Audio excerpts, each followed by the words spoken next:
Welcome to RetroBytes episode 10. My name is Brian, and this is a show where Sam, Alan, and I will talk about video games and life in general. And on today's show, we're looking at the news, which is mostly the Switch 2. And we're going to take a question from the Patreon, but mostly it's going to be about the Switch 2. So let's get on talking about the Switch 2.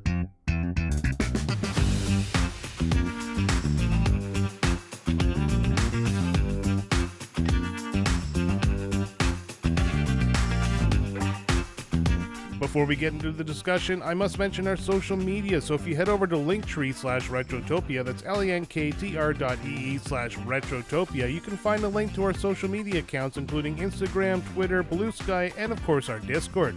We also have a Patreon. If you head over to patreon.com/Retrotopia, you can join for free. From there, you'll be able to take part in our polls, comment on the show, submit comments to the host of the show of that week. Also, you'll be able to listen to our other episodes of Quick Play, and you'll get this RetroBytes 15 days early with an extra topic. Thank you very much, and now let's begin the show. Alright, and we're talking what everybody else has already talked, the Switch 2 on today's RetroBytes, and with me as always is Alan, the British guy, and my bestest friend in the world, the man himself from Wisconsin, Sam. Hello. How you guys doing?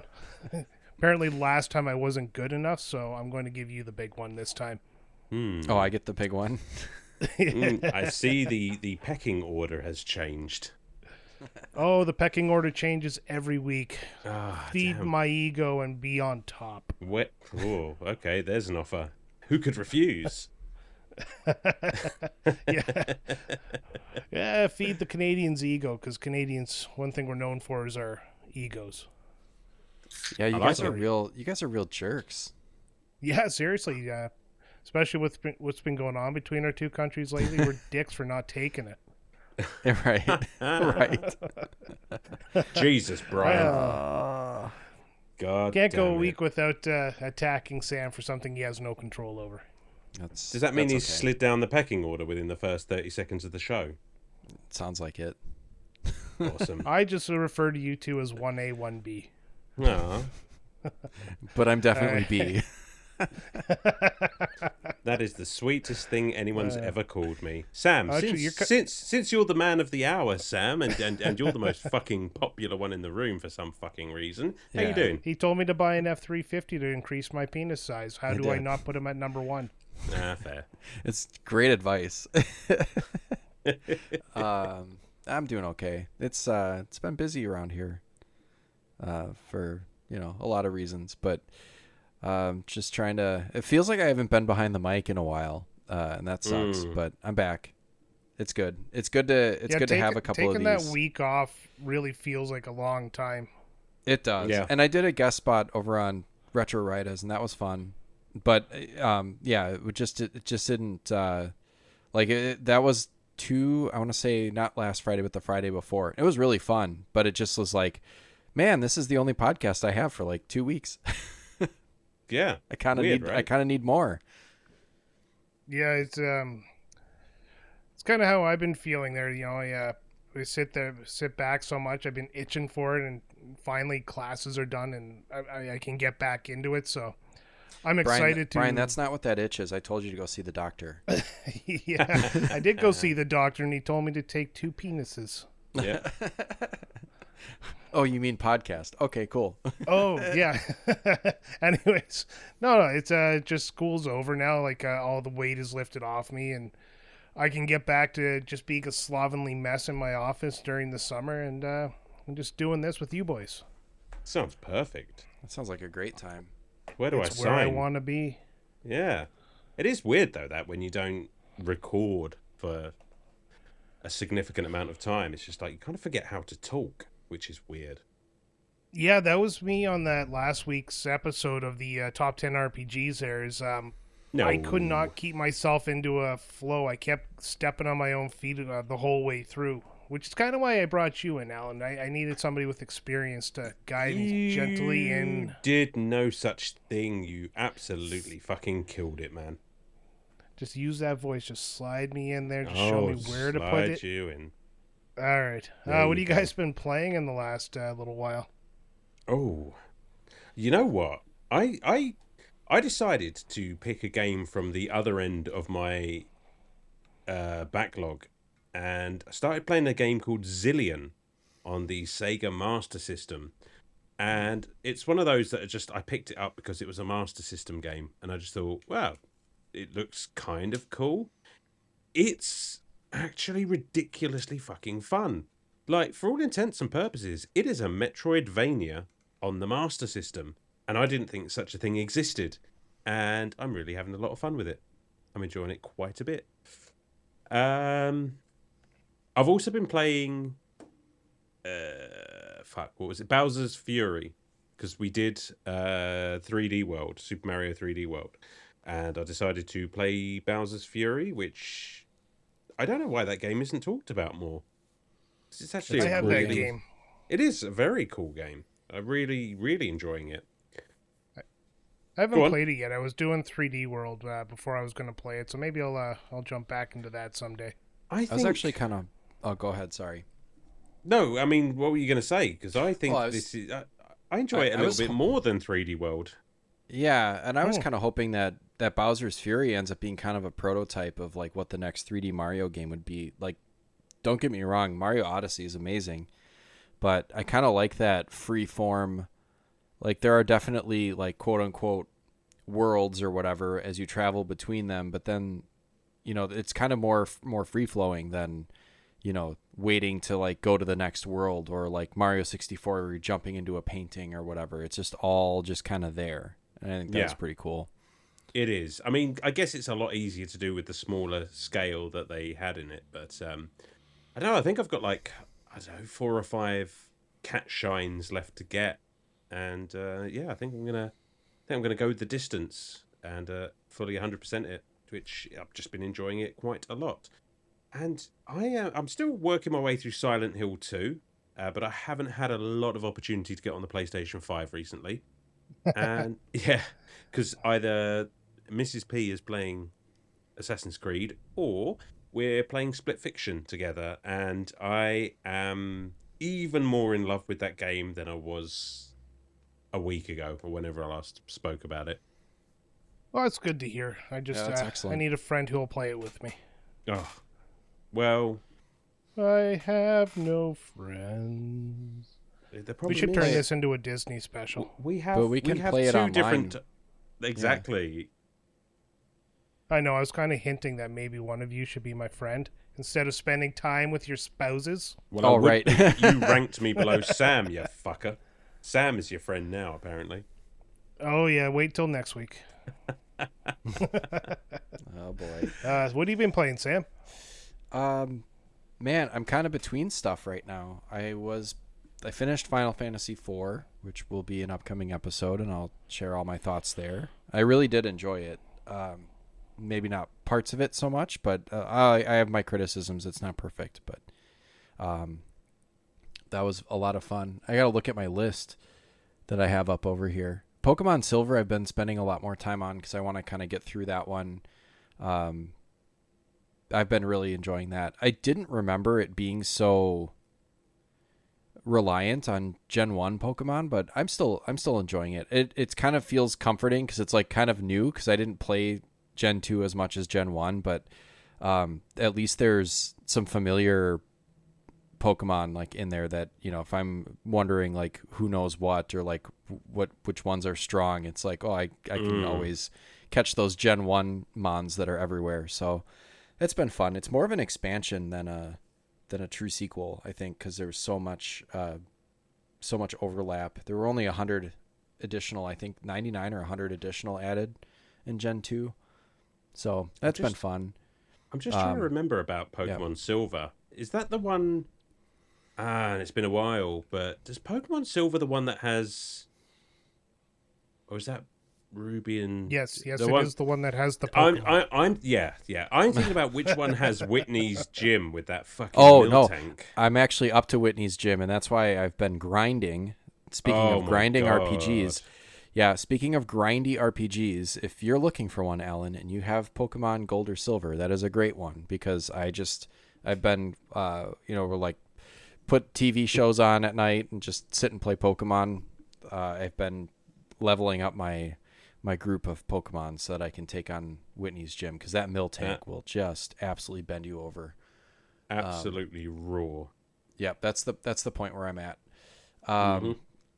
And RoboCop, I'm still working my way through. I kind of hit pause on that for a while because I was doing other stuff, getting kind of busy doing other things. But hopefully I can turn that on at some point this week. I can't when like kids are around because it's extremely graphic and violent.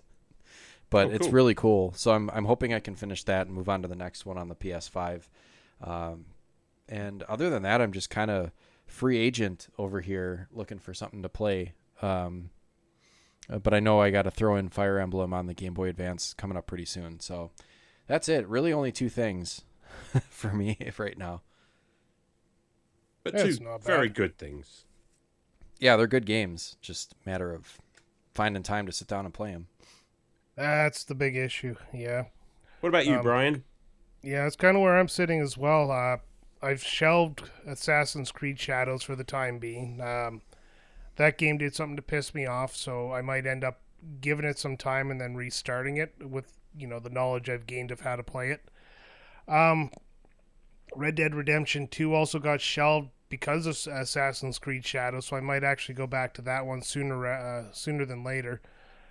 And I pulled a game from my PS2 collection that I have not played in some 20-odd years called Atelier Iris Eternal Mana. And the Atelier Iris series is on PlayStation and Xbox and all them still. But this is the first game in the series, at least the first one I know about. So that's where I kind of lost interest in the whole series, because after that it turned into way too much anime for my liking. But yeah, if any game ever sounded like an RPG, it is this. Yeah, for sure. Yeah. I literally, after the episode, I was like, you know what? I haven't played this game in a while. Let's fucking pop it in the PS3 and let's go. And You had Sam. What did he have an itch in? Oh yeah, that's right. You do have to get that checked out. yeah, Your Itch itches. he's is looking for you to say the RPG-ness. word. The word. Oh, the RPG-ness? Yeah. There it is. Yeah. That's our, yeah. I didn't want That's to. I didn't want to steal your bit. So No, that's all right. You could steal away. Yeah. Make it. Let's normalize your RPG-ness. yep, love it. All right. Yeah. Other than that, I also have not been playing anything, although I have been playing NHL 94 just because that is an upcoming episode. I finished Final Fantasy 4 like Sam, so guess who's going to be doing that episode with him? Alan. Just kidding. What's a hockey?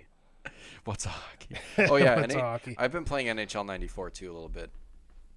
Just Yeah, here and well, there. speaking of that, I actually cracked open the Retrotopia Twitch account and did a quick little stream on that just to see if it still worked, and yeah, everything worked out good. So I'm thinking if I have free time or if I get too bored this summer, I might actually pop an RPG or some game and just play online. Start going back to doing that. Ooh. Yeah, that's something I'm interested in as well. That sounds like a lot of fun. Just kind of, I don't think I would enjoy streaming, like, I don't know, not going to stream friggin' Contra or Castlevania or anything like that, or anything that requires a lot of focus, because I mean, hats off to the people that can switch back and forth between the chat and the game at hand, but I'm not even going to try. No Well, if you look way. at a lot of medium popularity streamers, is they don't spend a lot of time in dealing with the chat. They just cherry pick a few comments here and there, Right. and it seems to work for them. It's people like Adam Blank who tries to answer every question in the chat, and well, if you've been listening to him from Remember the Game, you've noticed that he is no longer on Twitch because he just found it a little bit too hard to do that. So he's been looking into ways to kind of have a balance. So that's kind of what I went with. But again, of course, nobody showed up. I think one person showed up maybe. Well, that's the thing where, like, the more, if this is us kind of like, we can turn this into like a dev meeting for like programming for the show or whatever. But like, the more we do it and put it out there, the more people might, show up, or, if we split time, We could between our time zones, like we could cover most of the day. Yeah, pretty Jesus much. Christ, like I I would be answering no fucking questions because I cannot multitask to save my life. All streaming all the time. Exactly. It's just Alan breathing into the mic. Why do we have 25,000 friggin' viewers? Yeah, it's like a weird like ASMR thing. Like you get all these like you get all the like fetish people that like to, not to shame anyone, but like if you like that, that's cool. But, you get all the people that like to hear like breathing and crinkling and chewing and stuff. And then I hit the brown sound.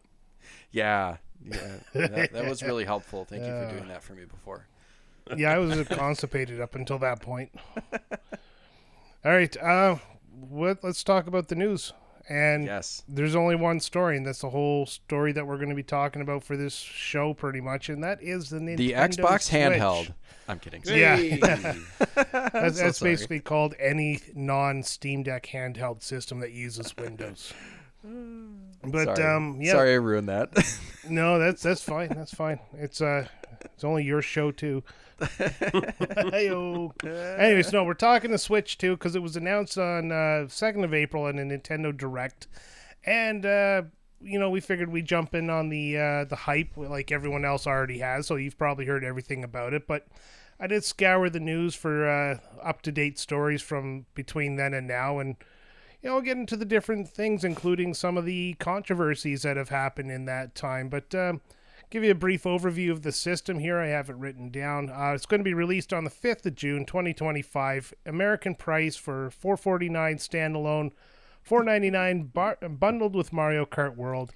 It has an NVIDIA chip rumored processor, 256 gigs of storage, a 7.9-inch 1920 by 1080 LCD with HDR10, VRR, and 120 motherfucking refresh rate. Sorry, that was a lot. I was running out of breath, so I figured I'd add words. You figured you'd add a motherfucker in there just to make it slightly harder. Yeah, so its max resolution in the docked mode is 4K, 60 frames per second, or you can do 1080 or 1440 at 120 frames per second. Battery life is 6.5 hours, or 2 to 6.5 hours, depending on what you do with it. Obviously, porn will burn it faster, but gaming will extend it. It has 2 USB-C ports, as you've seen, and it has a size, which I'm not going to get into because who cares? No, size doesn't matter. Not in this. It's about the same size as a Switch, maybe slightly larger, but it's as thick as a Switch. That's one thing they made abundantly clear, was that this thing is no thicker than the original Switch was, which is kind of neat considering that it is basically the power of a PS4. That's impressive. Yeah. I mean, battery life, people can complain about that, but you know what? It'll get better. Maybe this first model might struggle in handheld with battery, but you know what? Maybe you don't need to game for 6.5 hours. That's straight. what I was just gonna say. Like, if you're going, put it down for a minute. Oh! Now, come on. I didn't come here to be shamed. Okay. Right. Well, my son tried to trick us into buying a headband that had an extra battery pack in it for his Oculus, so that he could extend his game time, because he's only allowed to play for as long as the battery lasts. But obviously, I'm not that dumb, so we bought it for him. No, we didn't. But so we didn't buy it for him because that at least gets him off the Oculus for as long as it takes to charge, right? Yeah. Yeah. I mean, So it's it's the fair, same idea. like you say, what are you playing it on a commute or playing it like in bed or something like that? I mean, you're not necessarily going to be playing it undocked for 6.5 hours. You know, No. if you got the choice, you're gonna, like I do with my Switch. It's just like I like playing it handheld, but if I'm indoors, yeah, I'm putting that thing on the TV. And I leave it mostly in the TV. Right.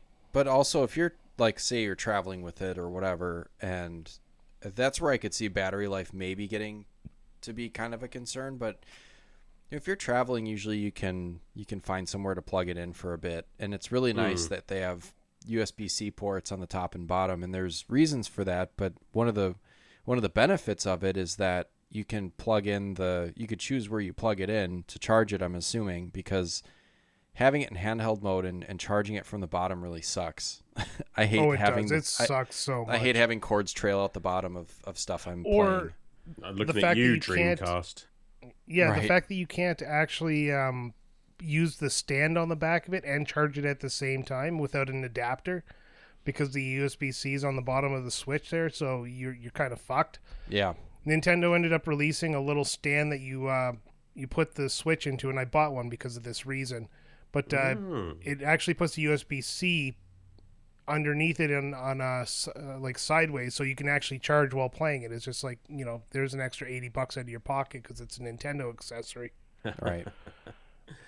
Yeah. How do you guys Right feel about about the that. price? That's a lot of what like the discourse that I've seen online, and some of it's just like getting to be a little bit irritating because it's like, the new thing is gonna cost more because it's better than the old thing. So Here's lots of people getting bent out of shape. Here's my position on the price. It's I don't like it, but I understand it. Like, obviously I don't Yeah. like it because gaming consoles are getting more and more expensive to the point where I'm just going to end up buying computers. But I get it. Like, what was it, 650 here because it's 200 more. So it's $650 is a spicy meatball. Yeah, that's steep. But I'm going to pay it because, well, Nintendo stands on their games. But that's also my issue is Nintendo really only stands on their first party games because they don't get a lot of third party exclusives. No, not exclusives, but now at least they're getting a lot more, like the Hogwarts Legacy is coming over, Oh, yeah. and Cyberpunk is coming over, and a lot of games that's these, the other thing. Like, yeah. they're getting games that are like 5 years old already. And I everybody's understand like that, yeah. championing this, like, oh my god, they're getting Final Fantasy VII Remake. It's like outstanding. Like, last time that came out, we ended up in a lockdown. Well, here's the thing though, is there's people that are single console gamers. They're wrong. Which, I know, which isn't us. Like I only got a PS5 because I wanted to play Final Fantasy VII Remake and Jedi Fallen Order. I've now played both of those and they were fine, but looking back on it, like, I don't know if it necessarily justified, having to go out and buy a PS4 or 5 to do that. I would have rather been able to play it on one console that I play all my other games on, which just, I guess it is what it is. Like, if you really want to play some of these games, you could wait and they will show up on the preferred platform of your choice, I guess, unless it's a Nintendo exclusive. Yeah. So I don't know. I think it's a positive thing because there are definitely people that are interested in that because they didn't get a chance to play it previously. It's not only that as well. It just, like, we can't discount the appeal of having some of these games handheld, and that I think counts for a lot with a lot of people. It's just like the opportunity to play something like Final Fantasy Remake on the go, Cyberpunk I've done it. on the go. You've done it. I have a Portal. Well, la-dee-da, Mr. Canadian man. I do not have a Portal. Get one. I don't know. It's just Actually, I'm saving. No, up. I want to I'm switch saving too. up for a Switch. Yeah. Yeah, when you're done your point, I'll actually tell you something neat about the Portal. Oh, you can tell me now. Go ahead. Well, it just when a buddy showed up, he brought his Portal with him and hooked it up to the internet, and he actually connected to his PlayStation back in Paris, Ontario, which is 5.5 hours away without any lag. Wow, That's pretty incredible. that is. So yeah, it's getting to the point where once public internet becomes a little bit faster, we're just going to not have to worry about consoles at all. You can just buy one or have one centralized console, then go anywhere in the world. Until love then, it. Switch 2. Yeah, there we go. Yeah, But, I mean, I'm not too worried about the price. No, I think it kind of is what it is. Yeah, that's exactly my point of view as well. It's just like I didn't get hung up on the price because I just genuinely don't, because yeah, it's steep. I'm not going to buy one right away anyway. I'm going to need time to, like, get some pennies together for this thing. But it's just like I always just look at it as like, okay, well, the price is what the price is. It's just that's the situation, and I will deal with it accordingly. I think my sticking point with why I have a little bit of animosity towards the price is because of the people who go online and say things like gaming's never been cheaper, but people are struggling to live right now. So, like the the minimum wage in the United States has not gone up since like 2005, and it sits at $7.25 an hour, which is crazy. So, yeah, inflation has skyrocketed. Video gaming is not cheaper anymore because people have to pay for other things in their lives. Video gaming is becoming inaccessible to the poor class, which is, the one thing we could give the people who work, 3 jobs to survive is the ability to entertain themselves at night.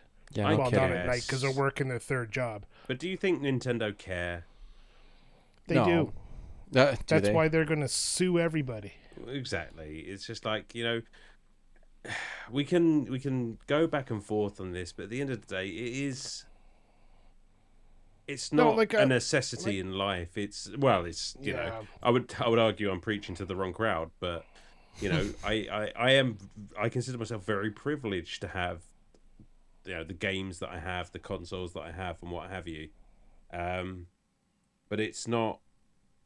It's not going to feed my family. It's not going to feed me. You know what I mean? It's just like... and I could go into this like whole rant about, society and everything like that. But my major point was just kind of people, they don't look at the whole picture. When they look at something like this, they become very focused on this one aspect, and they just don't see that, I don't know, the world isn't the same as it was 20, 30 years ago. So, yeah. But no, you're right. The price doesn't matter. If you can't afford it, you can't afford it. It's just, another gate you have to work your way through to get to the next level of gaming.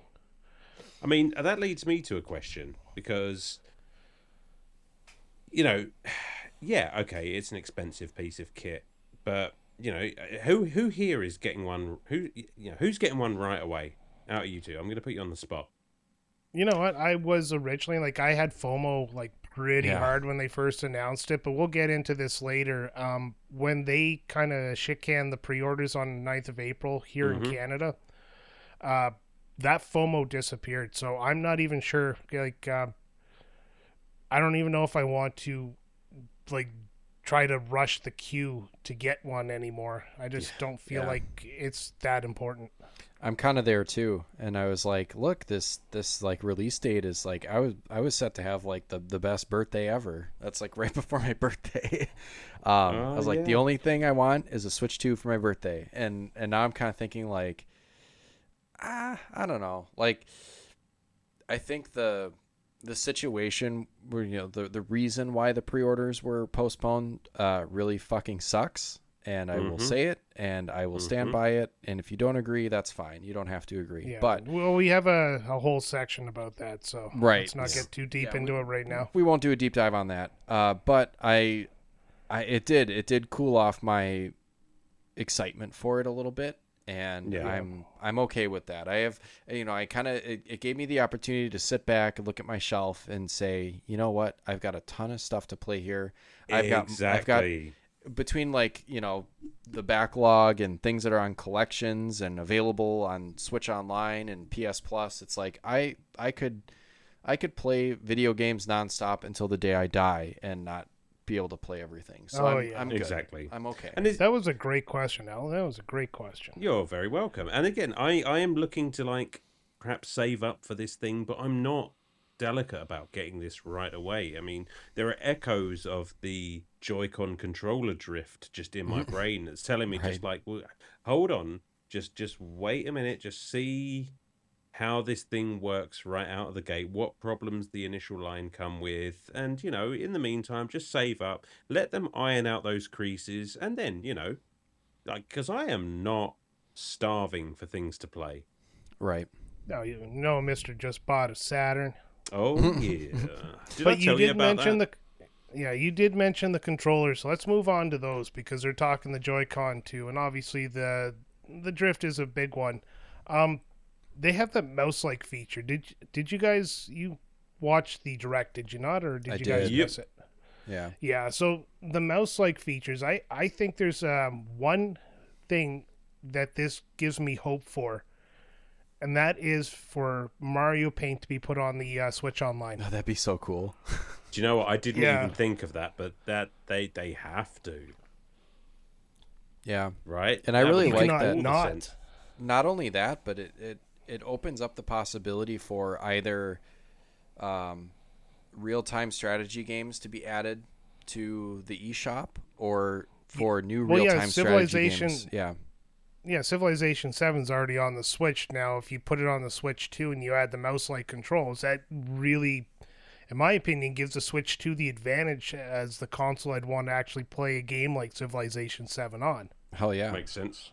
Yeah, yeah, makes perfect sense. Because some of those games can be really like not difficult to play, but they're sluggish without that mouse. Oh, they're Yeah, ass it's without a just- mouse. I can't stand playing Yeah. like I had Command and Conquer Red Alert for PS1 when I was a kid, and it was like it's also on the computer. I'm just gonna play it there. Like Yeah, that's the same with me. Is I don't play real-time strategies on consoles unless they're grid-based or something like that, where it's very basically your control stick works, but right. I will almost exclusively stick to PC for those types of games. I will not play Command and Conquer on a friggin' console. I did as No, it's well, bad. and it does not work. Or like StarCraft 64. Remember when there was like everything was getting 64 ports, and it's like, it's just not good. It's not a good way to play it. Yeah. Well, there you Other go. features of the controller also has motion controls, so that's similar to the original Switch, so nothing new on that. A little bit of a new design, slightly taller, magnetically attached controllers. That was the other one that everybody was murmuring about. That they actually connect with pretty strong magnets, and apparently it's pretty solid if you go by what they said. Yeah, looking at what they showed, it looks like, because I was thinking about this before the direct, I was just like, how are they going to stay on? Like, surely not. I'm just thinking, like, fucking fridge magnets fall off my fridge all the time. But it looks like they have a release button. You press the button and then you can detach them. I was like, okay, well, I can get on board with that. It actually looks, I mean, they look pretty damn cool. Yeah, I you wonder probably if have it- some strong magnets there, and they're probably just very tightly held together until you get something to kind of push them apart and break that magnetic connection. That's what I was gonna say. The release catch is probably just some sort of like spring loaded thing that pushes down between the controller and the console itself, just giving you leverage to pull it off the rest of the way. Otherwise, you could just damage it, which would suck. Yeah. Big time. Yeah, break your I always- friggin' Switch before you I always just- wonder, before you 'cause, even get like, to play it. You know, like magnets, like a strong magnet will fuck with electronics or like, you know, an LCD screen. Like if you hold a magnet up to your computer screen, it'll kind of fuck around with it. I wonder how they got that to work with so Well, many you electronic can- components and things. That's actually a really good point. I mean, Like, they did I'm it. not an expert in electronics there, but you can use circuitry to kind of mitigate the effect of a magnetic field. So it's probably just something in there that stops the opposite end of the polar, these, from actually fucking up the screen. So Well, that's Like pretty what- cool. Like, with magnets, you can claims to actually- not be an expert and then just I'm decides not to be really fucking clever. well, this is part of I did this thing called performance-oriented electronic training, and this was done a long time ago as part of my tech training, and it was an entire 9-month course about this kind of shit. So yes, I do have some rudimentary knowledge from 2001, but I have not used that knowledge in so long. I'm not going to claim to be a subject matter expert on this, fellas. I'm going to Well, it's consider kinda you an like- expert. Like I use an Apple computer, and they've always for the past few models of MacBook, I believe they've had that magnetic. I mean, I think they've had it going on like 15, 20 years, where they've got that magnetic power cord. I've always found that fascinating, but it must be the same concept where they've got something built in to where that magnet isn't gonna mess with the power supply. Magnets. Magnets. I like Yeah. it. Magnets. I love magnets. Fucking Fucking magnets. How do they work? Ah, well, they're full of don't. magic. Yeah. One end has got Well, yes. magic in it. The other end has got the opposite magic in it, and they make magic happen. And Yeah. Queen magnets. of England. Queen of England gave magnets to the world. She just willed it before she died. I was going to say, before she died, her greatest gift to the world was magnets. Exactly, that and corgis. And Yep. corgis, Did you know of her course. corgis poop antimatter, kind of like Nibbler? Oh, Nibbler. Yeah, it's true. Yeah. Okay. So that's everything I want to talk about the controllers. It's not a deep subject. These are just basically two Switch controllers with a few new features. So I was pretty hyped for that mouse thing. Let's not underestimate how cool that is. Like, just well, it depends how they use it. Like, look at the PlayStation controller. You know, a lot of people just use the normal layout because that's what Xbox uses, and they don't feel like adding anything. And then some other companies, like let's say Red Dead Redemption or Grand Theft Auto, will use the lights on and make when you get chased by the police, it'll flash red and blue. It's just on the controller. I love that. Yeah, in somebody the has PS5 to controller. use it. Yeah. I like having or in Silent Hill, Alan, you're playing Silent Hill 2 and your health starts to go down. It turns from like green to yellow to red. And then they use like the microphone in the controller to do the static. So I mean, really fucking stresses me out. Yeah. Yeah, it's just one of those things that you like. The interface is now outside of the system, and it's just it's brilliant. It's just, but people have to use this, and this is why I always say that the PS5 has the best controller out there. But this mouse-like controls, I don't know, might change my mind. I don't know. I'll tell you what, without going too far ahead, but the idea of like having a crack at Metroid Prime 4 with a mouse control. Oh, it looked so cool. Very but interesting. I mean, an FPS with mouse controls, if that's your preferred way to play, this is it's just a really cool way to make things accessible to the way that you want to play it. There you go. Yeah, that's true, yeah. The C button, the old mysterious C button that people noticed on the initial reveal, got explained that it is a chat function. Nintendo is finally, after 85 to 2025, 40 years, putting a chat feature on their console. And they are everybody about to find is out meh. how fucking awful like the internet really is. Oh, you are going to get immediate porn on that thing. This day it's released, people are going to have that camera, and you're going to have some chick sprawled out on her bed there, cooch into the camera at low resolution, and 4 other people playing Mario Kart going, bitch, get your controller, let's go. I really like that you assume that this isn't going to just immediately be dicks. Oh, that's true, yeah. Well, that's the other thing. Yeah, one girl shows up to play a game online, and it's just a bunch of dudes waving sausage around. Well, I would imagine they'd Fucking be looks able like to... an Italian meat market. Yeah. I would imagine that Nintendo, they're rolling this out after the fact. I mean, like, this technology has been around on other platforms for a long time. I think that they probably will have some safeguards in place, especially now with AI being able to, kind of help them monitor for inappropriate AI can shit. recognize penises, people. Right. It's like, that's just my nose. The first thing it does is searches your social media platforms, and if you own a Ford F-250 or bigger, it knows that you're going to show your dick on camera. Fuck you, Dick Nose Jones. You're banned. Yeah. One of the neat features I did find about this is actually you don't need the camera or the microphone. The system itself has a microphone on, and apparently, again, according to Nintendo, so this is yet to be tested or me researching anybody who got a demo model. The microphone is noise canceling, so even with noise around, it'll still be able to pick you up and filter out ambient noises, like somebody using a blender, to make a shake while you're playing, video games with your friends. I heard like that. That's a cool feature if it works. Well, it's a necessary feature. Oh yeah, 100%. But I'm never going to use this. I think I probably won't either. No.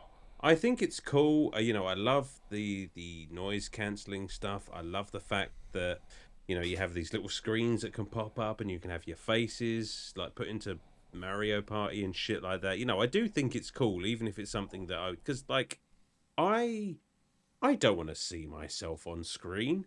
And Well, here's one idea I had, and I'm gonna cut you right the fuck off here, God, sorry, you fucking it's hot. But I was watching the Mario Kart reveal, and then I noticed that you can share your game screen of your play. If somebody was so inclined to make a Mario Kart League, you could actually have like a racing announcer who actually kind of, is on Twitch there announcing the game while flipping through the different players' carts to show different aspects of the race. And I just thought that would be an idea that somebody would do like a Formula One as type show, but based on Mario Kart, using that feature. Yeah, and that sounds pretty fun, actually. That's a fun application for it. I mean, like, people are going to get creative with this and, do fun stuff with it, I think. So many dicks. Yeah. But then also, I don't know. Like, I was watching this, and I couldn't help but think the entire time, they were showing how you could, have the camera on and the mic and display your face down the bottom and do split screen with your friends and all chat. And you could even do it while you're playing other games. So it's like co-gaming and chat and all this kind of stuff, like kind of more of a social, video chat aspect to it. And I thought to myself, this would have been really fucking cool for COVID when everyone was on lockdown. This would have been perfect for that. So I think like it's really good. And maybe this is kind of like, COVID inspired or pandemic inspired. Like this console is like primed for our next global pandemic. I was going to say those fuckers better not know something we don't. Right, like we're releasing this simultaneously with our next pandemic. Yeah, I'm gonna go on record and say I actually didn't hate the COVID pandemic because I didn't lose my paycheck and I didn't have to talk to people. Oh, Right. I was working and still work in a fucking hospital. That was fun.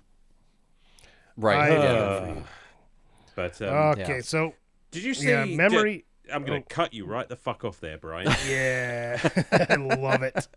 Did you see the cameras that they have, or at least they have this neat looking Switch 2 camera, and I was thinking, they've really missed a trick there. Until not like 2 days or whatever later, I must have missed it first time round. But they have the camera that looks like the Piranha Plant. Cut you off back. Boom.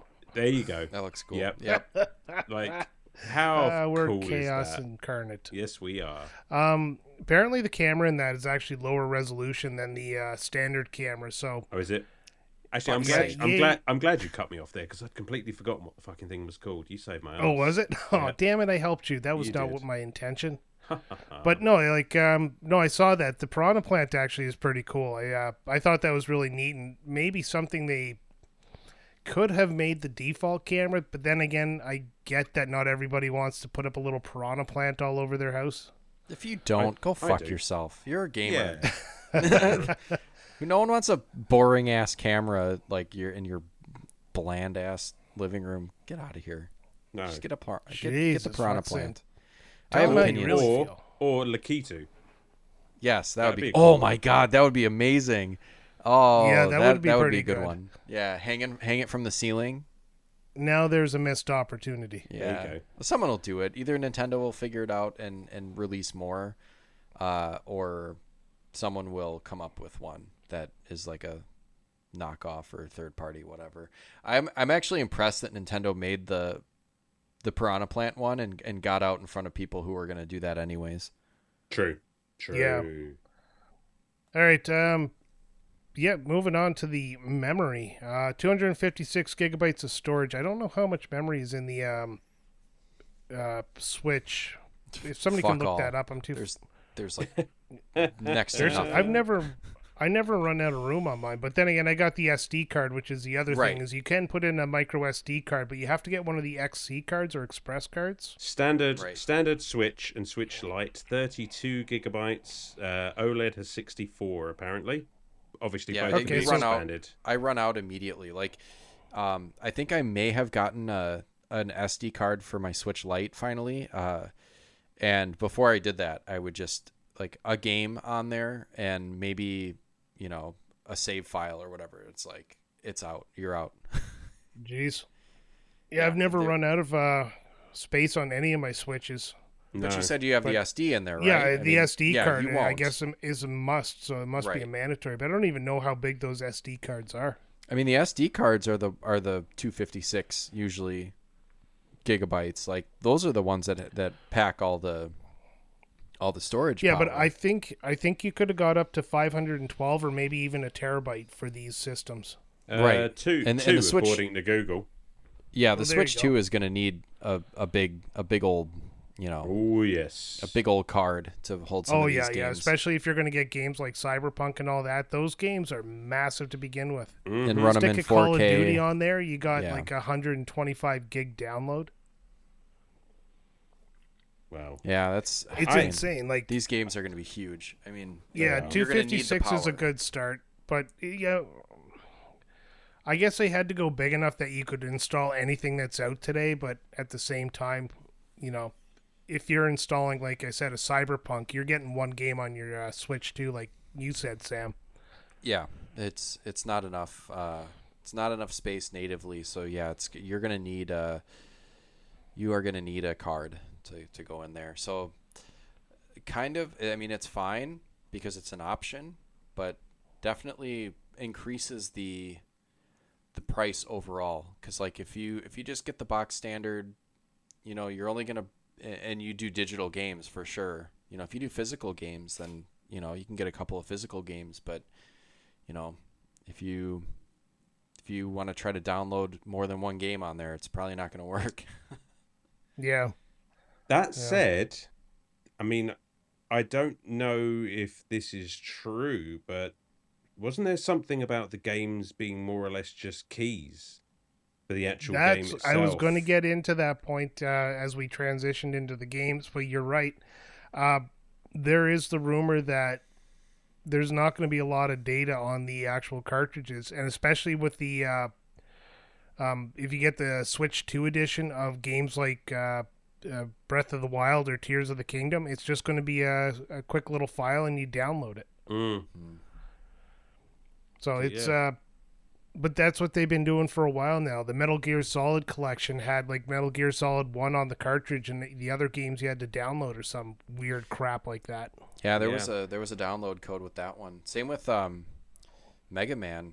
The Mega Man collection was like 1 through 6 was on the cartridge, and then there was a download code for 4 through or whatever 7 and 7 through 10 or something like that. But it's like it's honestly going to kill the physical copy, and you're just going to be buying a plastic case for no reason. Yeah, I'm not looking forward to that. I mean, because they do that now. Like on the Switch, things like, I don't know, fucking Rayman and some other games, it's just like code in a box. And it's just like, what the who's that for? Yeah. For the people who demand to have physical copies of stuff and then get bilked into just buying a downloadable copy. That's it. You're just buying a box. It's just like, that's your physical thing. It's just not even a special edition box. No, it's just weird to me. It's weird. I've actually avoided buying games because it's like, fucking code in a box. No thanks. Yeah, and there's a couple of special editions I was looking at, and I can't think of the one off the top of my head, but it came with like all this stuff inside the special edition box, and the game itself was just a code. And it's like, why? Like, the game is the special part of this whole thing. Exactly. You want a physical game because you're physically going to a physical store and paying physical money in order to bring home this huge special edition. Give me a goddamn disc. Let's or get cartridge. Physical. All right, speaking of the games have been announced for the launch titles, and we have what is considered a pack-in version, but you can buy it on its own, is Mario Kart World, the racing game, or Mario Kart 9 in spirit, open world game where you can travel around the entire world of Mario and, race like it was Test Drive. I can't remember the one. There's a game, Test Drive, where you could just drive around and challenge people you pass by to a race. It was, it didn't make it very far. But, this is Mario Kart, so we'll see how it goes. I like this concept. I do too in a way, but I don't know. I want to see it in action before I make my full, Yeah. I mean, I do too, but critique. From what I've seen, I really like that you can, I mean, obviously seems like there's kind of a classic mode where you can just race the races, but it sounds like also the races kind of tie into one another. So you're rolling right between, from one to the next. And I don't know if that's standard or if you can toggle that on or off. Unless there is one race that takes you on a track that goes around the ring of the entire island and takes cool, 10 hours to do. This is a bust for me. It's a bust? Yeah, the whole game can be scrapped. In fact, scrap the Switch too. Nintendo goes under, gets bought by Microsoft, then Microsoft turns them into a cloud company. That'll be a cool episode of RetroBytes. Right, yeah. Next week on RetroBytes. I don't know. I like this concept. I like that they're trying something different, because as good as Mario Kart 8 is, and it is great, it is one of the, I mean, it's my favorite Mario Kart game. I think that, doing something different, like if they were going to come out with a Mario Kart 9 and it was just basically 8 but new tracks, I mean, people would buy it, people would be excited about it, but it doesn't do anything different really. This does something different, and you've really got to show it off. You've got to show off the technology that you're working with, haven't you? You've really got to sell the system. And I thought about playing this with my kids, because if I play Mario Kart with my kids, it is real hard to not piss them off, because I'm lapping them and stuff. I am way too good at Mario Kart to play with my kids and not be completely bored. So I think this style of game gives us something to do together that we can have fun with. We can just kind of tool around and drive around and take pictures and do goofy shit. And I don't know. I'm looking forward to that aspect. It's just another Mario Kart for me to suck at. All right, I'm going to bump this one up the list. I was actually going to put it at the end, but again, Alan slid in a good point. What do you think of the welcome tour? Basically a tech demo, the Astrobot of the Nintendo Switch 2 costing $10. Fantastic idea, stupid idea. Yeah, because nobody's going to buy this. Who's going to sit there and go, wow? Well, people obviously buy it, but who's going to actually sit there and be like, oh my God, I really need this welcome tour to have a little tiny game to teach me how to play the system. How does that fucking Nintendo, how does that cost you? Come on. No, I'm not buying that. No, of course you're not. Of course, you're a sensible guy. I mean, this is, even... Somewhat. Having played, Astrobot, I would genuinely pay money for Astrobot, or Astro's Playroom rather. Right. But Astro's Playroom was so pivotal to learning all the different features of the PlayStation or the PSVR. And it works so well because it was just there, pre-installed, ready to go, and it's just it's just a guided tour to the system. Mm-hmm. You don't pay to look at a fucking instruction manual. No, and that's where they kind of kick themselves in the dick. But they explain it off as, they obviously don't want to put it in as a game for everybody. And he says those who really want it are going to pay $10 for this. And I cannot think of a reason to buy this. No. Vote with your dollar, people. Do not buy this game. Yeah, if you want a tech demo or a game that uses all the features of the Switch 2, you're going to want something that people have readily available access to, or something everybody's going to buy, like Mario Kart World. Yeah. Right. I was just going to say, if you want something that demonstrates the capabilities of the Switch 2, buy pretty much any first-party fucking launch game, because it's going to take full advantage of they're not going to have all these new bells and whistles and then not use make games that take advantage of them fully. Yeah, exactly. Yeah. So, I don't know. I think that's a big old fuck up by Nintendo on this one. Oh, could you imagine, hey, little Timmy, I got you a Switch 2 for your birthday. Oh, joy. And then it's you just get this $10 tech demo game. Sorry. Oh, yeah. We thought you'd like that one. Jesus. Oh, Timmy, it's time to tell you you're not our favorite child. But I'm an only child.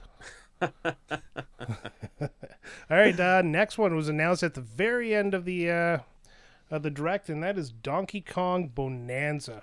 Oh, I actually had to step away for this reveal, so I didn't actually go back and watch it. Do you guys take a poke at Donkey Kong? It looks cool. I am so ready for this game. And people. I've heard the argument that where's the Mario game? Where's that?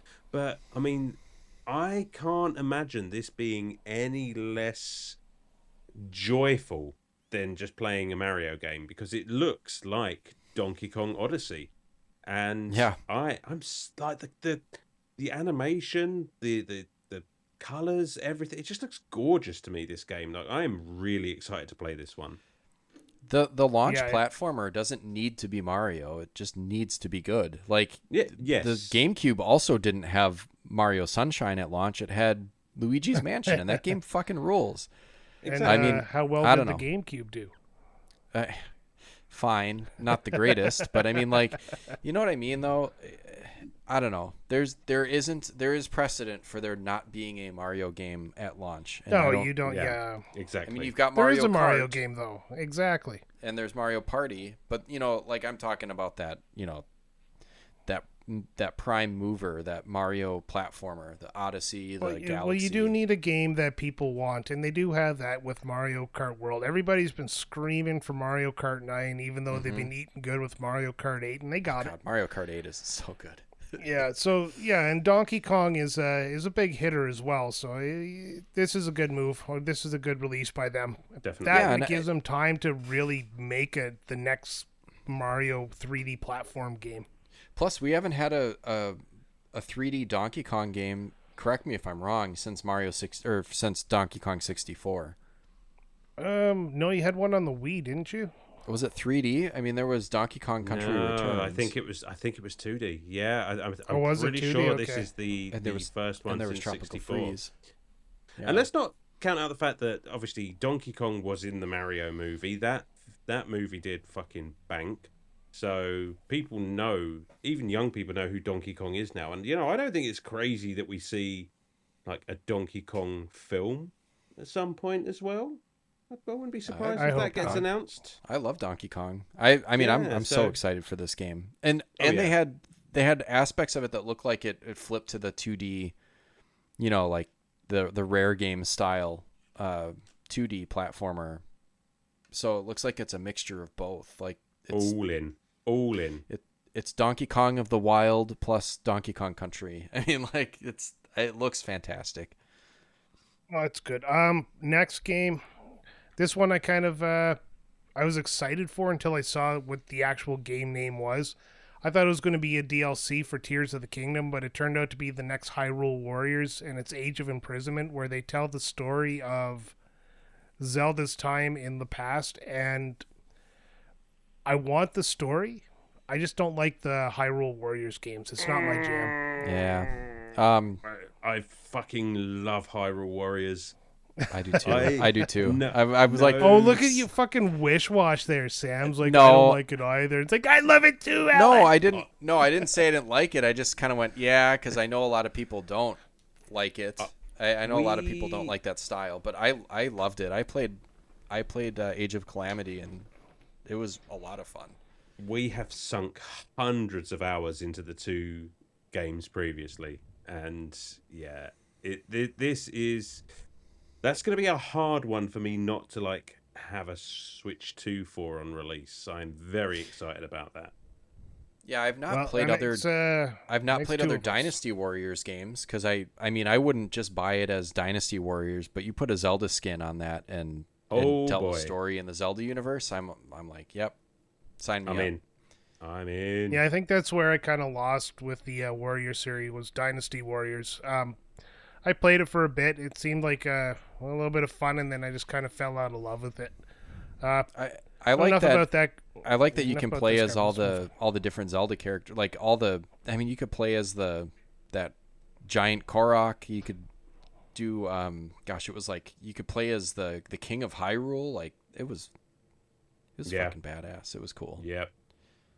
Well then, Fantastic. Let's jump into some quick games. Moving up to the Switch 2, you got Elden Ring, Tony Hawk's Pro Skater 3 and 4, Street Fighter 6, and Hogwarts Legacy, as Sam mentioned earlier. Rumored Project 007, a new James Bond game coming out. Not rumored, sorry, that was actually part of the Direct. Dusk Bloods from Software game launching in 2026, an enhanced version with Jamboree TV of Super Mario Party Jamboree. And the game nobody has heard about ever in their life, and is not the reason why Alan's going to jump on one, or my brother, Metroid Prime 4. And you know what? Like, this whole fucking Direct, like, scrap the whole fucking thing, because we still don't have a release date for Metroid Prime 4. And, like, Nintendo, I can only edge so far. Please, just let me release. It looked so good. The gameplay footage looked so good. It looks like Metroid Prime, and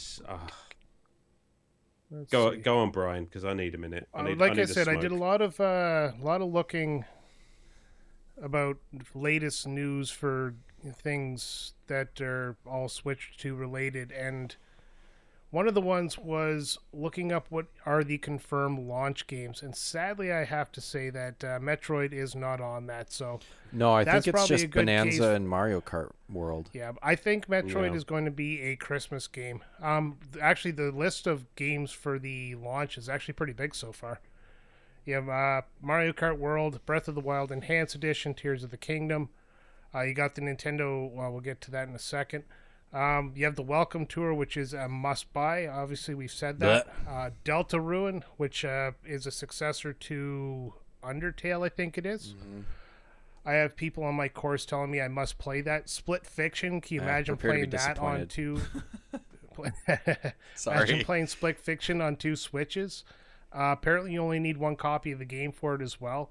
Cool. Cyberpunk is going to be a launch game. Street Fighter 6, a game I can't pronounce. Sid Meier's Civilization 7, Hogwarts Legacy, Bravely Default Flying Fairy HD Remastered, Yakuza 0, Fortnite, Fast Fusion, Hitman World of Assassinations, Nobunaga's Ambition Awakening Complete Edition, Survival Kids, Ruin Factory, Arcade Archives 2, Ridge Racer, and Puyo Puyo Tetris 2S. Well, some of those games are like, I'm talking like first party, big hits. Like, yeah, I think some of these launch games are like, now the Nintendo can play, I don't know, Yakuza games or whatever. Like, these are games that you would more likely find on like an Xbox or a PlayStation, and now they're on Switch. It's just like a lot of ports, a lot of enhanced editions of stuff that was on Switch. I don't necessarily count those, but they are launch titles. But I don't count those as like launch games. You know what I mean? Yeah, but here's the thing about that happened between the Xbox One and the PS4 to the next gen era is a lot of the games that released for the PS5 and the Xbox Series everything were literally just last gen games with a coat of paint on them so that they could say they had this big launch library, but reality was they just had last gen games. It just bumped up a little bit graphically. So it's that's true. It's going to happen with the Switch too, and it's going to happen now that they can actually play these PS4, PS5 level games. Is a lot of the releases for the next few months are just going to be games you could have bought and played for, played for on your Xbox or your PlayStation, or even at this point has come out on PC. So it's a lot of old games. And that's why, until that next Zelda game comes out, which is going to fuck, I'm pretty good. I'm pretty good with waiting. There is a rumored Zelda game, but I'll get to that later. You're a rumored Zelda game. What do you guys... I kind of was wondering of what you guys thought on some of those like enhanced editions of games, like enhanced Breath of the Wild and enhanced... Like, are you guys going to mess with those at all? Like, I've sunk so many hours into Breath of the Wild and Tears of the Kingdom. I'm not really interested in going back just because they added some features. Yeah, I'm done with those Yeah, games. I have sunk about 500 to 600 hours between the two of them, and I am not going back. I've lived those worlds. You know what's cool though is, again, if you haven't had a chance to play those games before, this is a great time to get in. I would say, like, if you've never played like an open world one of these two Zelda games, and you end up picking up a Switch 2, there's some really fucking cool features that I wish we had. Like, there's I think I saw you could use the Nintendo app to like give yourself almost like GPS directions within Hyrule, and it will like sync up with your Switch and like tell you where to go. I'm like, man, that would have been fucking helpful. Yeah, no shit. I mean, there's really cool features. So like, I would say if you haven't played a couple of these games that have advanced features now, like, now's the time to get on those, because I think you're gonna have a really good time with them. I'm just not as interested in them. Tell you what's another good get there, while we were talking about the games, but that Dusk Bloods game. Now, I'm not a From Software guy, but that's exclusive to Nintendo, I think. So that's a pretty big get. Oh yeah, considering FromSoft has been pretty much all PlayStation the last little while. Yeah, that's interesting. Yeah, that's a huge deal. Right, I'm not going to play it because I don't want to break my new expensive Switch 2. No, exactly. But yeah. For people, I just wanted to give the From Software crowd just a little bit of love. Yeah, that's a really cool addition. Let's give one last franchise some love, because it was the last game that was on my list of announced, and I kind of tucked it in behind something, hoping you guys wouldn't jump on it, and you didn't. So it's Pokemon Za. I was going to say, is it your wiener? F350. Anyways, yeah. So Pokemon ZA or ZA or whatever it's called. Apparently it's going to be the Enhanced Edition, so it means it's coming out on Switch as well. Mm-hmm. It looks interesting, but at the same time, not really to me. As a non-Pokemon person, like, I'm not going to sit here and shit on this game because I don't like the series, or I don't get on with the series. But I thought it was weird that you run to parks and then go beat up animals, and then you run out of the parks into the safe zones. It's like it's running into the zoo and punching a lion. That's not a bad idea. I shall. Which is why I'm not allowed at the zoo. Yeah. I think it looks great. It does look good. And I am a big Pokemon guy, but there's just the trailer or the look that we had recently just didn't really have that sort of next gen pop, as it was. So I'm wondering if we've got more to see of this, like, in the coming months. Something that's really gonna. It just there's something about it that just didn't look entirely finished.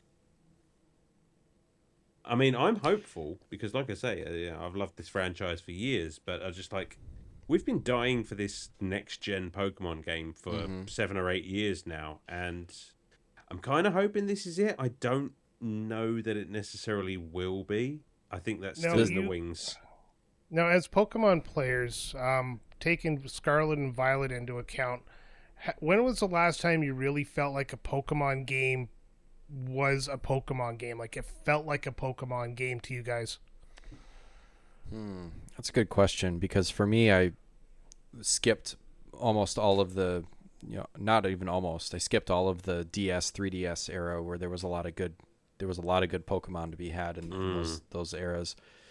For me, I'm going to say probably like Gen 2, Gen 3 is really where I kind of fell off initially and then came back later. And I've been kind of trying to go back and play some of the older games that I missed. I don't know, like, definitely really liked Sword and Shield was fun. And so was Scarlet and Violet, just like we know, obviously it had its issues. I think it was a game that was a lot of fun. It just, I don't know, like hopefully they learned a lot from the release of that game and they have to.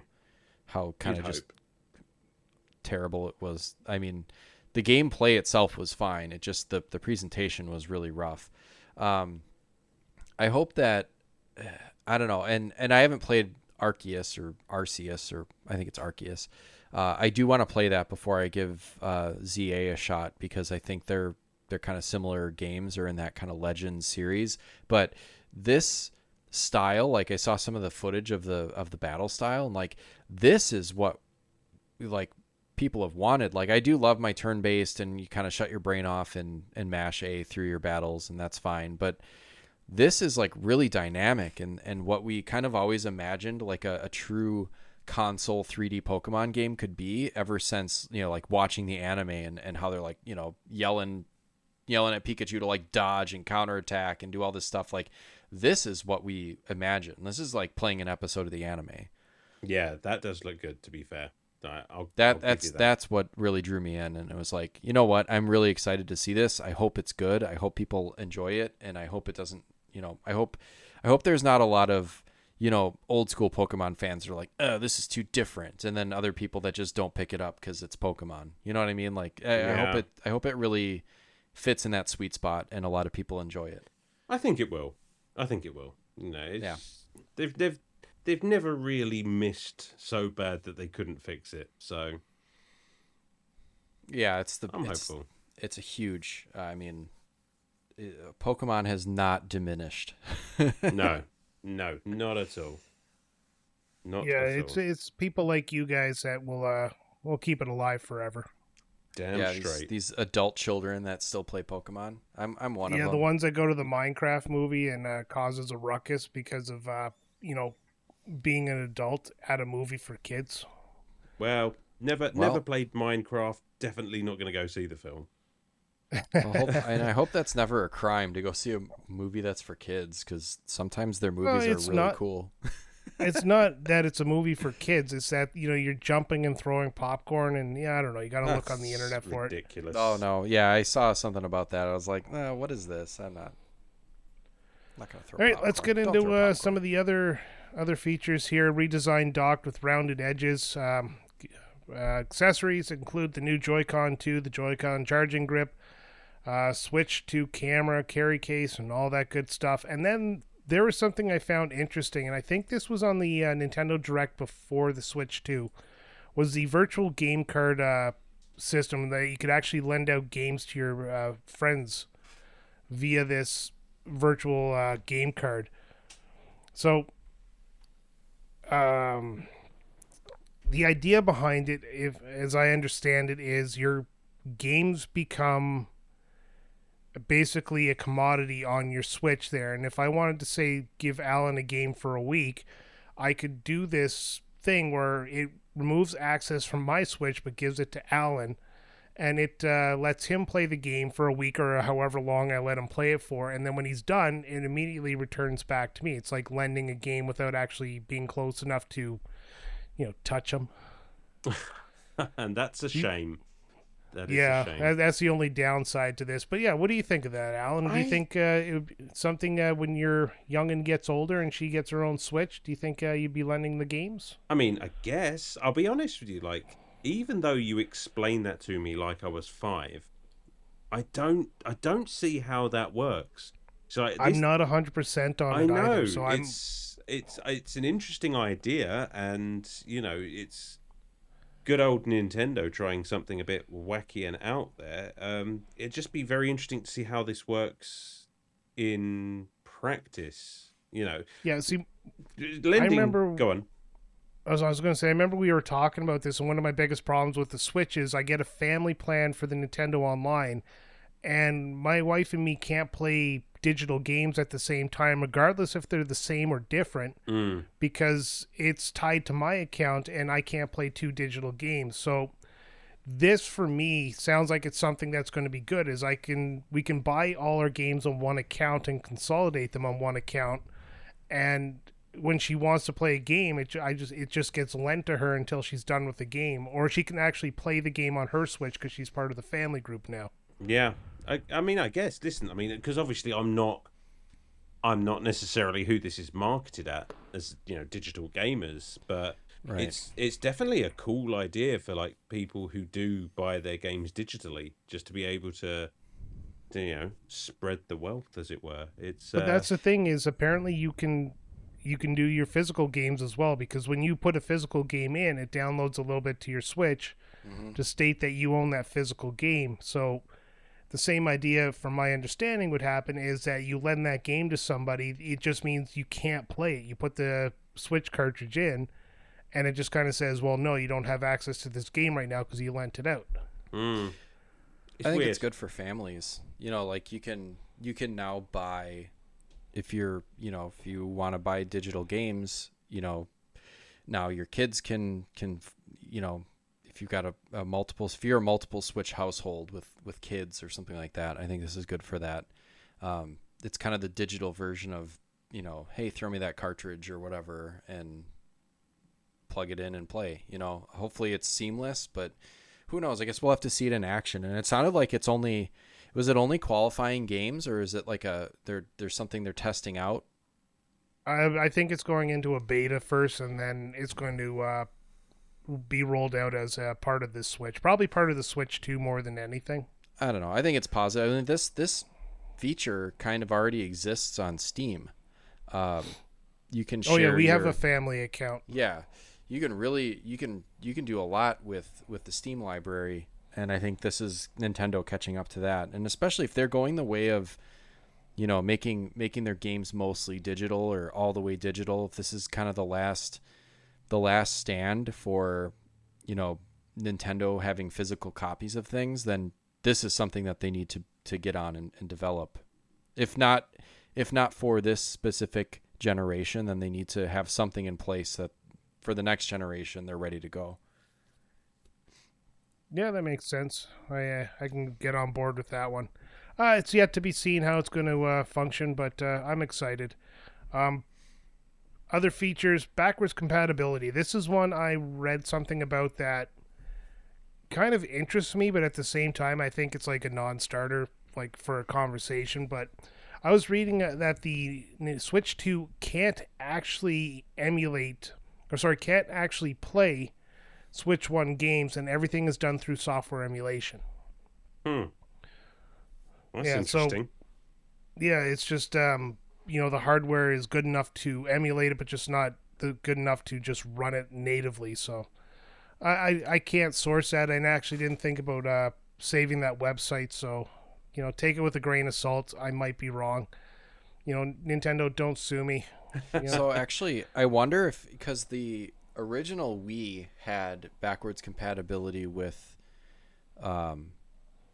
GameCube. With GameCube, and I think PS3 there was like backwards compatible PS3s, but eventually as you continue, the backwards compatible PS3 actually has a PS2 board inside of it to emulate PS2 and PS1 games. Right. Yeah, but where I was going with that, I guess, is like it's good to bridge the generation, like one generation of console into the next with backwards compatibility. But I can imagine seeing like in the future I don't know, we'll call it like a Switch 2 Pro or a Switch 2, Mark II or whatever, not being backwards compatible because maybe enough time has passed that it's not needed or what. No, I think I'm going to counter you on that one. I think the backwards compatibility is there forever because it comes to a point where you're going to stop making Switch games and there's no reason not to have the backwards compatibility. I think PS4 didn't do backwards compatibility because it was such a train wreck to program for PS3 that there was just no simple way to make it possible to go backwards compatible, and you can see that in the way you have to stream PS3 games on PSN right now. Yeah, maybe it'll be more the DS 3DS method where all they did was just kind of change the shape of the cartridge, but one fits into the other. Hopefully it just continues throughout the life cycle of the Switch 2. I'm all for backwards compatibility because if you're gonna invest your time and money and accumulating a collection of games, just because the generation flips over doesn't mean you don't want to play them anymore. Sure. Yeah. As soon as the PS5 came out, I threw out all my PS4 games. Yeah. We tend not to collect games or keep them. So. No, I've never played a game before, so this is all news to me. No, I mean backwards compatibility. It just makes sense. It's just it. Obviously, these games are going to take longer to develop. It's going to take longer to get these Nintendo first party games out. So if you're still able to just play that entire back catalog, and with some of these games being able to be upgraded, then there's massive scope for sort of plugging the gaps there between like those big releases. Yeah, actually, if You're I had kind of told myself, in anticipation of the Switch 2 announcement, that if the Switch 2 wasn't backwards compatible, I would definitely wait and I would just trade up my current, it's not a launch Switch. I think I got it maybe a year or two later, but I would trade my Switch for an OLED and just play an OLED for a while until I was ready for a Switch 2. But since it is backwards compatible, I'm just probably going to go with Switch 2 after a while.